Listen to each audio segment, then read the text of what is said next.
Tout d'abord, une société tend vers la justice sociale quand la distribution des ressources rares qui la composent est socialement acceptée par les individus ou les groupes d'individus de cette société. Par conséquent, s'intéresser à la question de la justice sociale, c'est forcément s'intéresser également à la question des inégalités. Ces inégalités, elles comprennent toutes les différences d'accès à des ressources socialement valorisées par la société. Ainsi, les inégalités qui feront l'objet de notre première grande partie sont forcément dites multidimensionnelles ou également multiformes. En effet, il existe d'un côté des inégalités économiques, de l'autre des inégalités dites sociales. Parmi ces inégalités économiques, comprises comme étant l'ensemble des inégalités d'accès à des ressources monétaires, on trouve des inégalités de différentes formes. Par exemple, des inégalités concernant les salaires. Par exemple, des inégalités concernant les revenus. Revenus au sens large, c'est-à-dire qui comprennent les salaires, mais aussi d'autres revenus, comme par exemple le revenu lié à un livret bancaire, l'intérêt bancaire, comme par exemple le loyer, qui est la contrepartie du fait de mettre en location un bien, par exemple un appartement. De la même façon, ces différences, ces inégalités économiques peuvent être liées à la possession d'une épargne ou encore d'un patrimoine. Mais d'un autre côté, nous avons bel et bien des inégalités dites sociales. Et ces inégalités sociales, elles aussi, sont de plusieurs formes. On peut penser par exemple aux inégalités liées à la santé, les inégalités d'accès aux soins, les inégalités d'espérance de vie, etc. De la même façon, on peut penser au sein de ces inégalités sociales aux inégalités dites politiques. En effet, au sein d'une même société, les différents groupes sociaux qui la composent ont une capacité plus ou moins importante à faire entendre leur voix, à défendre leurs intérêts. On peut penser aux ouvriers ou encore à certaines minorités ethniques qui ont beaucoup plus de mal pour se faire entendre politiquement que par exemple les plus aisés. Enfin, pensons aux inégalités culturelles. On sait bien, depuis les écrits du sociologue Pierre Bourdieu, que certaines catégories sociales, en l'espèce les catégories plutôt bourgeoises, ont une capacité pour définir ce qui est culturellement valorisé, ce qui est culturellement légitime et ce qui sera valorisé par l'école et qui permettra ensuite d'obtenir une position sociale élevée. Ainsi, en définissant ce qu'il est culturellement légitime, ce qu'il faut connaître, ce qu'il faut apprendre, les bourgeois et leurs enfants ont davantage de réussir scolairement que d'autres groupes sociaux qui eux aussi ont une culture mais qui est dite moins légitime socialement. Alors non seulement ces inégalités sont dites multiformes ou multidimensionnelles, mais elles sont également dites cumulatives. En effet, on constate bien dans la société, par exemple française, que les catégories les plus aisées vont accumuler des avantages, quand, à contrario, les catégories les plus défavorisées vont accumuler des désavantages ou des handicaps d'un point de vue social, d'un point de vue des inégalités. Comment cela s'explique-t-il? Eh bien, ici, on constate bien que les inégalités font système, c'est-à-dire qu'elles se renforcent mutuellement. On peut faire référence directement à un ouvrage écrit par deux sociologues, Le système des inégalités, qu'il est bon d'avoir en bibliothèque. Ces deux auteurs, Alain Beer et Roland Pfefferkorn, nous indiquent comment les inégalités vont s'impacter mutuellement. Prenons un exemple, l'exemple des inégalités économiques. Le fait de détenir un salaire élevé est un avantage pour posséder un patrimoine élevé. On voit bien comment le salaire, une inégalité, va impacter une autre inégalité, en l'occurrence le patrimoine. Et bien ce patrimoine va lui aussi impacter une nouvelle inégalité. Pourquoi? Eh bien parce que ce patrimoine va donner lieu à des revenus, par exemple à des intérêts bancaires, par exemple à des loyers que pourront détenir les personnes les plus aisées. D'un point de vue social, on peut également voir comment ces inégalités se renforcent. En effet, le fait de détenir des moyens financiers élevés est un avantage pour la scolarité de l'enfant. Pourquoi? Eh bien, grâce à des revenus élevés, on va pouvoir s'installer dans des quartiers privilégiés, des quartiers dans lesquels les établissements scolaires vont concentrer des enfants qui possèdent un capital culturel au sens de Bourdieu dit légitime.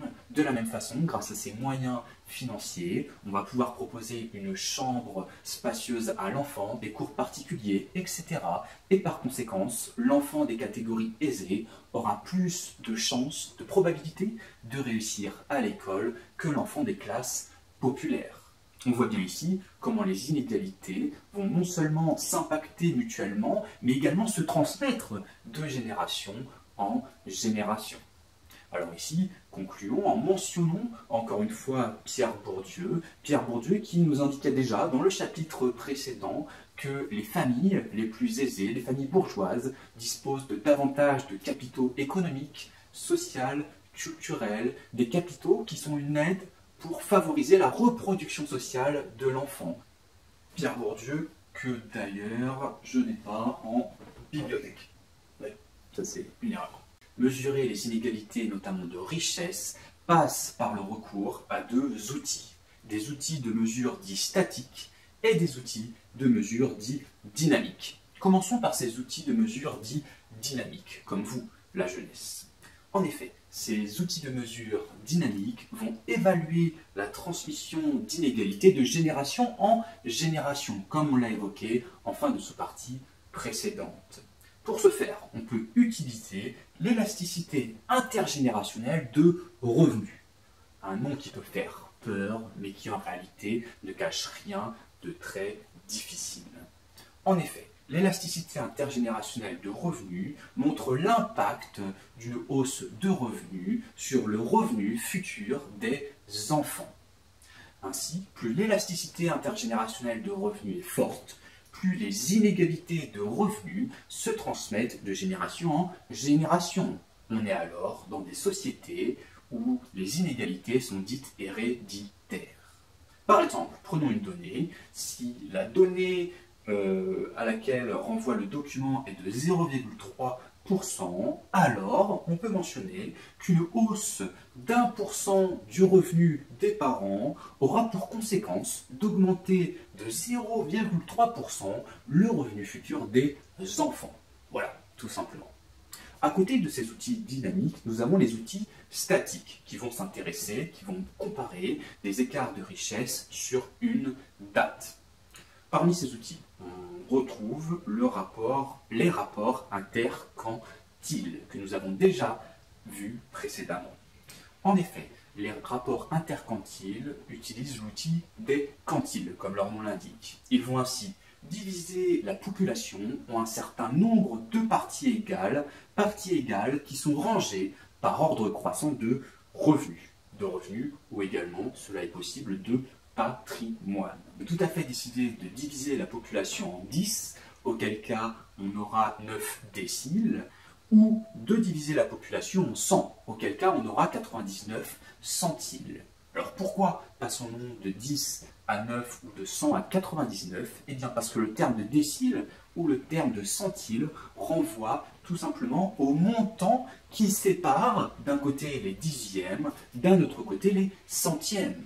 Pour prendre une image, le terme de décile ou de centile fait office de mur séparant différentes parties de la population française. Alors enfin, à partir de ces déciles ou de ces centiles, il faut savoir réaliser des rapports. Par exemple, le rapport interdécile est très intéressant, permet de savoir que les 10% des Français les plus aisés ont un revenu ou un patrimoine au minimum tant de fois supérieur aux 10% les plus populaires. De Lorentz va comparer graphiquement la distribution des revenus dans une situation, par exemple en France, aux États-Unis, à telle date ou à telle autre date, et la comparer à une situation égalitaire, la situation mise en avant par la bisectrice. On constate, d'après la courbe de Lorentz, que plus la courbe s'éloigne de cette bisectrice, plus nous sommes dans une situation dite inégalitaire. Enfin, rappelez-vous bien, comme je le mentionne ici sur le graphique, comment lire les données de cette courbe de Lorentz.